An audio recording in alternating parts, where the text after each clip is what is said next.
I feel greatly honored and indeed humbled to be welcoming you to this auspicious occasion where we register yet another milestone on our journey towards achieving a landmine-free Zimbabwe. Today's signing ceremony between the government of Japan, the United Nations Development Programme, and the government of Zimbabwe bears testament to the power of partnership, solidarity, and shared commitment to peace and human security. And this program is taking place on the backdrop that our president will be visiting Japan on the 20th of August. And it's also happening when Japan is the current chair of the convention. Allow me to thank most profoundly the government of Japan for its dedication, commitment, and contribution towards a free landmine world. Following the coming into force of the Anti-Personnel Mine Ban Convention, formerly Ottawa Convention, Japan's commitment to a free landmine world has remained unparalleled, as demonstrated by its campaign to universalize the Anti-Personnel Mine Ban Treaty. They have also persistently and consistently provided funding to mine action around the world, of which Zimbabwe has been a beneficiary. On behalf of the people and government of Zimbabwe, I take this opportunity to extend my gratitude for the support we continue to receive from the people and government of Japan as we strive towards a mine-free Zimbabwe. Ladies and gentlemen, allow me to acknowledge the sterling work being undertaken by the United Nations Development Programme team in Zimbabwe, contributing to the country's developmental agenda, in particular assistance being rendered to our vulnerable people throughout the country. Your coming on board to mobilize funding for mine action is most commendable, for it will go a long way in enhancing safety and security, which is instrumental in improving livelihoods, building resilience, and strengthening social cohesion in affected areas. This resonates very well with Agenda 2030, which seeks to create a middle-income society under NDS1, subscribing to this, to His Excellency's mantra, not leaving any community and any place behind. Ladies and gentlemen, Zimbabwe's minefields were laid along the country's northern and eastern borders by the Rhodesian colonial regime during the height of the struggle for independence between 1976 and 1979. The aim was to restrict the movement of freedom fighters along the common border with Mozambique and Zambia, from where the combatants launched their operations. At independence in 1980, Zimbabwe inherited about 3 million anti-personnel mines, earning the country an unenviable record of being one of the most densely mined countries in the world. 8 distinct minefields with a cumulative linear distance of approximately 50 kilometers were infected. Upon the attainment of independence, government also embarked on a mine action program encompassing mine clearance, mine risk education, victim assistance, advocacy, and stockpile destruction. To demonstrate its seriousness, Zimbabwe ratified the Anti-Personnel Mine Ban Treaty in 1997, at that time when only 10% of the country's minefields had been cleared. To expedite mine clearance in the country, the government engaged international non-governmental organizations in 2012, the Norwegian People's Aid, Hazardous Life Support, Mine Action Group, and APOPO. On its part, the government capacitated the Zimbabwe National Army, National Mine Clearance Unit, to lead landmine efforts.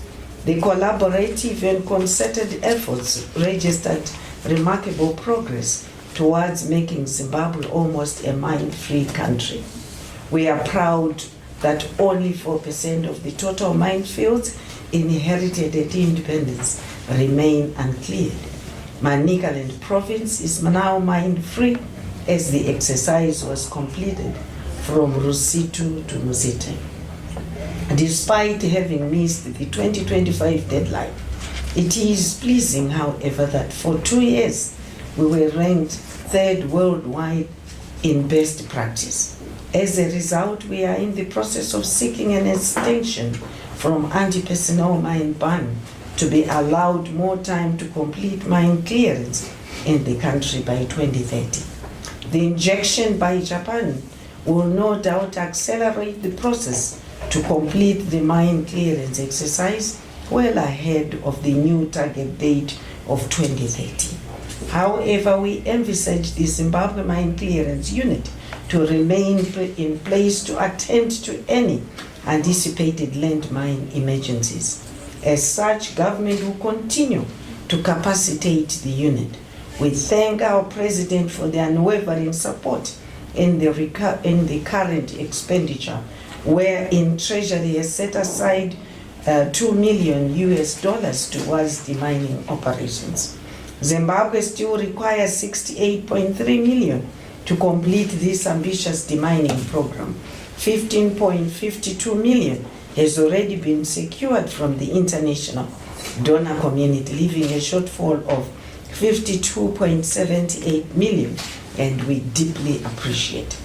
Completion of mine clearance redirects us to invest resources towards victim assistance, an area which has over the years been receiving minimal attention due to limited resources.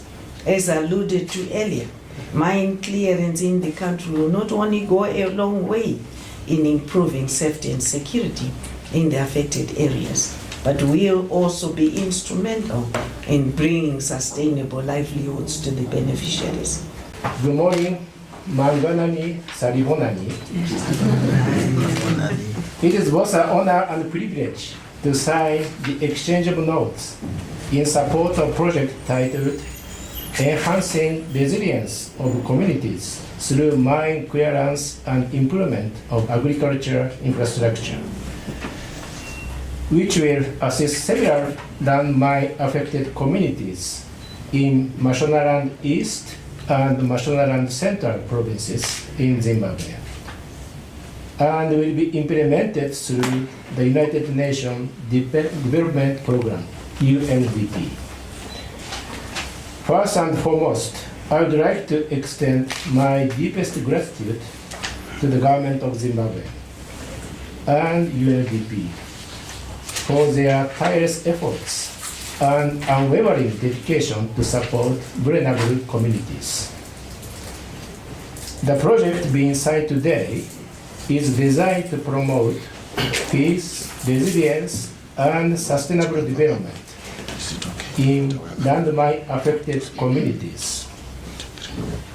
It focuses on 3 key areas, which are landmine clearance, livelihood diversification for resilience, and strengthening governance capacity.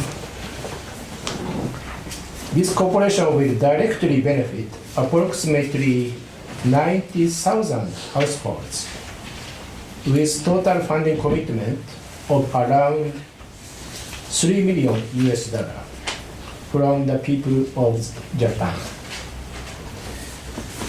Japan is steadfast partner in promoting peace and human security across the globe, and holds the presidency of Anti-Personnel Mine Ban Convention this year. We are proud to support Zimbabwe in its journey to become a landmine-free nation. Furthermore, this project contributes to the rehabilitation of mine-cleared land as farmland and to improvement of livelihood of smallholder farmers. Through the smallholder horticulture empowerment and promotion SHEP approach. This project focuses on restoring hope and enabling development, more than it is about just removing the deadly remnant of war. Through this cooperation, we reaffirm our friendship and solidarity with the people of Zimbabwe. Japan has provided approximately $7 million through grant assistance for grassroots human security projects, supporting to clear 2.4 square kilometers of landmine to date. We will continue to support Zimbabwe's efforts toward becoming landmine-free by advancing humanitarian demining, as well as strengthening community food security and promoting inclusive development.